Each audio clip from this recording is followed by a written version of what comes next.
बिस्मिल्लाहिर्रहमानिर्रहीम।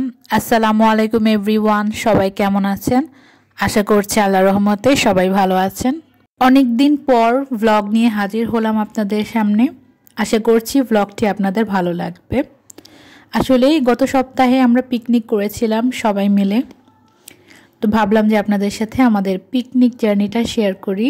অনেক দিন ধরেই ডিসাইড করছিলাম শীতের মধ্যে একটা পিকনিক করব, তো সবাই বলছিল পিকনিক করছি না কেন। তো জানুয়ারিতে এই যে কিছুদিন আগেই শুক্রবারে আমরা ডিসাইড করলাম যে আমরা আজকে পিকনিক করব। এই জন্য অবশ্য এক সপ্তাহ আগে থেকেই প্রিপারেশন নিতে হয়েছে। তো 10 কেজি চাল আর 18 কেজি মুরগির মাংস আর কিছু গরুর মাংস, তারপরে 5 কেজি আলু, ডাল, সব মিলিয়ে অনেক কিছুই টুকটাক বাজার করতে হয়েছে। তো এই যে আমার মা চুলা ধরানোর চেষ্টা করছে। তো আমরা সবাই মিলে কাটাকাটি করেছি, কেউ ধুয়েছি, কেউ কেটেছি, কেউ পেঁয়াজ কেটেছে, আপনারা দেখলেনই। তো সবাই মিলে দেখা গিয়েছে অন্য ঘরেও কাজ হয়েছে, কেউ মুরগিও কেটেছে। আরেকজন এই যে চুলা তৈরি করে দিয়েছে, আমার মা চুলাটা ধরাচ্ছে। তো অল্প একটু এখানে কেরোসিনের তেল দিয়ে দিয়েছি যাতে দ্রুত চুলাটা ধরে গিয়েছে। দেখেন এই যে লাকড়ি আনা হয়েছে বাইরে থেকে।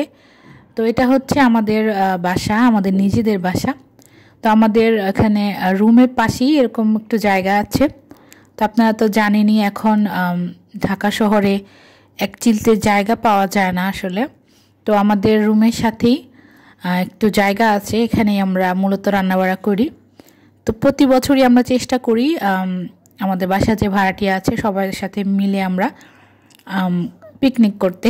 তো প্রতি বছরই করি, এবারও করলাম শীতের মধ্যে। তো পিকনিকের সমস্ত দায়িত্ব কিন্তু আমাদেরই, কিন্তু রান্নার দায়িত্ব আমি জাস্ট দেখিয়ে দিয়েছি কিভাবে রান্না করতে হবে। তো এই যে আমার মা নাড়াচাড়া করছে, সবাই হেল্প করেছে। একবার আমি নাড়াচাড়া করেছি, একবার তারা করেছে, বাট মশলার হিসাবটা আমি দিয়েছি। তো যাই হোক, সবাই মিলেমিশে আমরা রান্না করেছি। আর বাজার সদাই যা আছে এগুলো তো আমরাই করেছি ফুললি।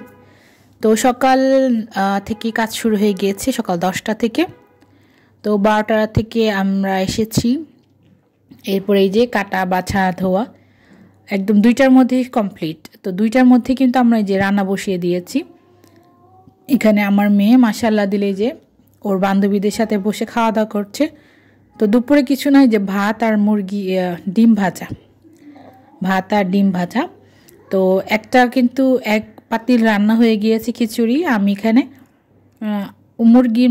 মুরগির মাংস রান্না করব। গরুর মাংস আমরা বাসা থেকে রান্না করে নিয়ে এসেছি। আর আরেক পাতিল রান্না করব। তো আগে কি করি, মুরগিটা রান্না করে নিই, তারপরে আরেকটা খিচুড়ি পাতিল আছে।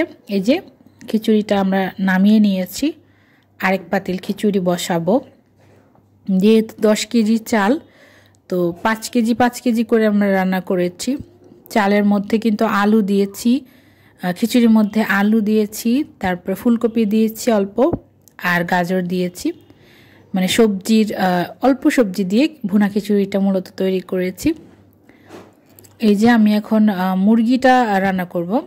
আসলে লাকড়ি চুলা রান্না করার মজাই আলাদা। তো মেন জিনিস যেহেতু রান্না শেষ, এখন আমি একটু শান্তিতে বসে, এখন মনে হয় যে 3:30 বাজে, শান্তিতে বসে এই যে মুরগিটা রান্না করব। এই যে এটা হচ্ছে এ বাসার বউ মুরগিগুলো ভেজে দিচ্ছিল। ওরা আরেক চুলায়, মানে গ্যাসের চুলায় মুরগি ভাজা করছিল 2 চুলাতে, আর এইদিকে আমি পেঁয়াজটা ভাজছি। তো পেঁয়াজটা ভাজতে আসলে অনেক সময় লেগে যায়। একবার পেঁয়াজ ভাজা হয়ে গেলে আর রান্নাতে একদমই সময় লাগে না। আরেক চুলা থেকে তো আমরা গরম পানি বসিয়ে দিয়েছি, ওখান থেকে গরম পানি দিয়ে মূলত রান্নাটা হয়েছে। তো এই যে মাশাআল্লাহ দিলে আমাদের রান্নাবাড়া কমপ্লিট। আর খিচুড়িটা এত পরিমাণে মজা হয়েছে যে বলার মতো না। আসলে যারাই খেয়েছে সবাই অনেক বেশি প্রশংসা করেছে। মানে দেখা গিয়েছে যারা যে ব্যক্তি কোনোদিন খিচুড়িও খায়নি সেও বলেছে অনেক মজা হয়েছে, আর মুরগিটাও অনেক মজা হয়েছে। ও আজকে এখন বিকেল হয়ে গিয়েছে 4:30, আসরের নামাজের সময় হয়েছে। তো আমরা এখন ডিস্ট্রিবিউট করা শুরু করে দিয়েছি।